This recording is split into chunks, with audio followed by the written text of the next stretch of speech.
আছেন সকলে? আশা করি খুব ভালো আছেন। তো আমার ইউটিউব চ্যানেলে সকলকে সবার প্রথম স্বাগত জানাই। তো থাম্বনেলটা দেখে নিয়েছো, আমরা বেরিয়ে পড়েছি বেলুড় মঠের উদ্দেশ্যে। তো সেখানে গিয়ে কিভাবে প্রসাদ পাবো, কটার থেকে কটা মন্দির খোলে, সমস্ত তথ্যটা তোমাদের সামনে তুলে ধরবো। তো সর্বপ্রথম আমরা তারকেশ্বর রেল স্টেশনে চলে এসেছি। এখান থেকে যাব আমরা বেলুড় থেকে ওখান থেকে অটো ধরবো, অটো ধরে বেলুড় মঠ। তো আমরা তারকেশ্বর প্ল্যাটফর্ম চলে এসেছি। দেখো এখন তো মোটামুটি প্ল্যাটফর্মটা ফাঁকাই লাগছে। তারকেশ্বর প্ল্যাটফর্মে আমি দাঁড়িয়ে আছি, এখন ট্রেনও দাঁড়িয়ে যেতে হয়, কিন্তু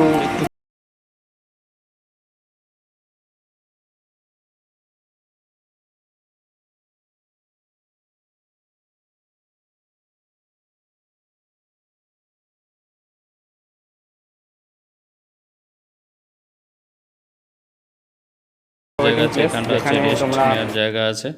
তো আমাদের ট্রেন অলরেডি ছেড়ে দিয়েছে। এরপর বেলুড় পর্যন্ত যাওয়া পর্যন্ত কতগুলো স্টেশন পড়ছে সেগুলো আমি তুলে ধরছি। তো চলে আসলাম লোকনাথ, প্রথম স্টেশন। লোকনাথ থেকে ছেড়ে যাচ্ছে, পরবর্তী স্টেশন আছে বাইরখন্ড আমরা চলে এসেছি। বাইরখন্ড থেকে এরপর কোথায় যাচ্ছে আমরা সেটাও দেখাচ্ছি। পরবর্তী স্টেশন আছে, স্টেশনে আমরা ঢুকে পড়লাম।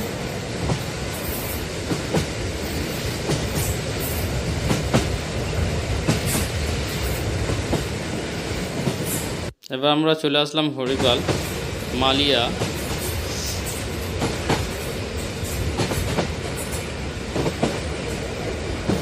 চলে আসলাম নালিকুল, কামারকুন্ড বেরোচ্ছি আমরা, কামারকুন্ড স্টেশন।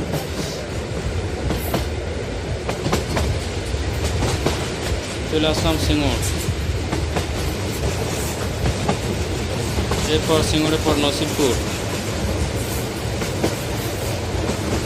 দিয়ারা বেরোচ্ছি আমরা।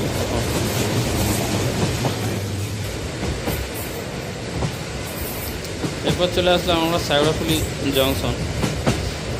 এরপর আমরা সোজা চলে যাব বেলুড়, কারণ কি আছে শেওড়াফুলি থেকে এখনও 5টা স্টেশনের পর বেলুড়, আর সবটা দেখাতে গেলে অনেকটা লেন্থি হয়ে যাচ্ছে। তো অবশেষে আমরা বেলুড় স্টেশনে পৌঁছে গেছি। তো পৌঁছে এবার আমরা ট্রেন থেকে নামবো। ট্রেন থেকে আমরা নামছি, নেবে বেলুড় মঠ, এই যে বোর্ড, এখান থেকে নেবে আমরা অটো ধরবো, অটো ধরে সোজা চলে যাব বেলুড় মঠ। তো আমরা অটো ধরে নিয়েছিলাম, ধরে আমরা সুন্দর বেলুড় মঠ পৌঁছে গেছি। 15 টাকা ভাড়া নিয়েছে। আর এটা হচ্ছে রামকৃষ্ণ বিদ্যা মন্দির। আর এই জায়গাটা দেখো অসাধারণ, মানে কি আছে, ফুলের বাগান দিয়ে খুব সুন্দরভাবে সাজানো গোছানো, এবং আমার মনে হয় বিদ্যাও খুব সুন্দরভাবে দেওয়া হয়, মানে এত সুন্দরভাবে পরিবেশ।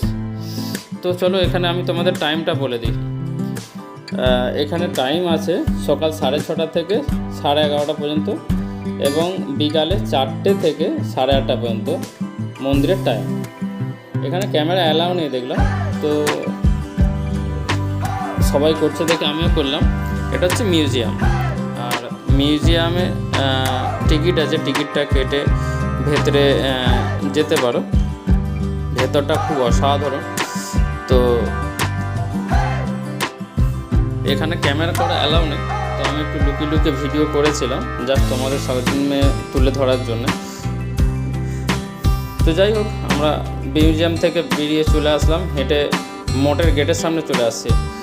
এবং দেখলাম গেটের সামনে একটা বিশাল বড় বোর্ড আছে, মানে ডিসপ্লে আছে, যেটাতে সন্ধে আরতি দেখানো হয়। আর সবচেয়ে বড় কথা, এই জায়গাটা দেখো অসম্ভব সুন্দর, মানে দারুণ জায়গা। এবং কি আছে, দীর্ঘ অপেক্ষার পর আমরা চলে এসেছি বেলুড় মঠ মন্দির। তো জায়গাটা আগে তোমাদের আমি ঘুরিয়ে দেখাই, অসম মানে দারুণ লাগবে তোমাদের। তো ক্যামেরা কেমন আসছে আমি বুঝতে পারছি না, তো কেমন ভিডিও আসছে সেটা অবশ্যই কমেন্ট করে জানিও। এবং মঠ কি কেমন মন্দিরটা দেখুন কেমন লাগছে, অসাধারণ লাগছে তাই না? তো অবশ্যই কমেন্ট করে জানিও। এবং কি আছে, আস্তে আস্তে ভিড় বাড়ছে দেখলাম। তো এইদিকে যে মন্দিরের পাশ দিয়ে যে এই ডান দিকে যে রাস্তাটা সোজা যাচ্ছে, এটা হচ্ছে প্রসাদ গ্রহণের রাস্তা। এবং কি আছে, মাঠটায় দেখো পাশে গঙ্গা থাকার জন্য আবহাওয়াটা গরম না, মানে বেশ ঠান্ডা হাওয়া আছে। এবং প্রচুর মানুষজন ওই মাঠে বসে গঙ্গার হাওয়া অনুভব করছে।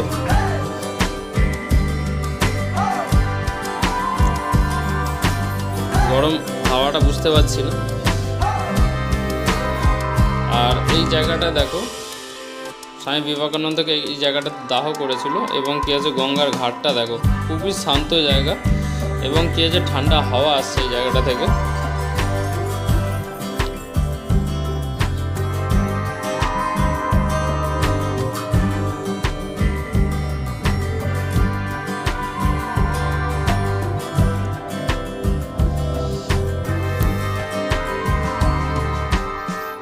মন্দিরটা কত সুন্দর, অসম লাগছে তাই না?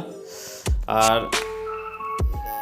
এই বেলগাছটার নিচেই স্বামী বিবেকানন্দ বসতেন। তো সেই বেলগাছটাও আমি তোমাদের সামনে তুলে ধরলাম।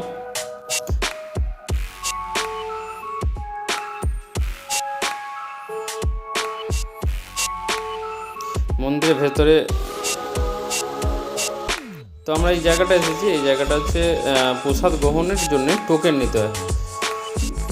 এবার কি আছে, এই টোকেন নেওয়ার জন্য নির্দিষ্ট কোনো মূল্য নেই, তোমার মন যেরকম চাইবে সেরকম দেবে। এই যে আমরা টোকেন পেয়ে গেছি, টোকেন নিয়ে আমরা মোটামুটি চলে আসছি। এখানে হাত ধোয়ার জায়গা।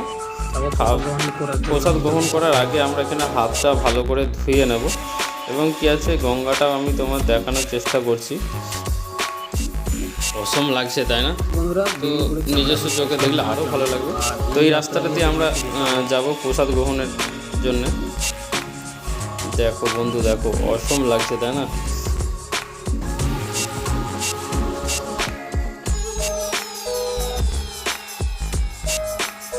তো ভিডিও কেমন আসছে আমি বুঝতে পারছি না, তো তোমরা অবশ্যই কমেন্ট করে জানিও ভিডিও ঠিকঠাক আসছে কি না। আর এখানটা দেখো, এই জায়গাটাতেই প্রসাদ খাওয়ানো হয় আর বিল্ডিংয়ের ভেতরে। আর সামনেটা দেখো, অসম দারুণ একটা জায়গা। তো আমরা চলো ভেতরটা আমরা গিয়ে দেখি। আমরা এখন নিচে তলাতেই আছি। সবচেয়ে বড় কথা, এই জায়গাটা দেখো, বিশাল বড় একটা এরিয়া, মানে যেটা ভাবা যায় না এতখানি এরিয়া।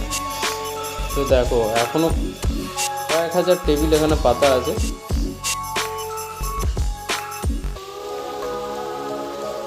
তো আমরা মোটামুটি খাবার টেবিলে বসে পড়েছি। তো সকলেই খাবার টেবিলে রেডি হয়ে গেছে, এবার হয়তো খাবার দেবে।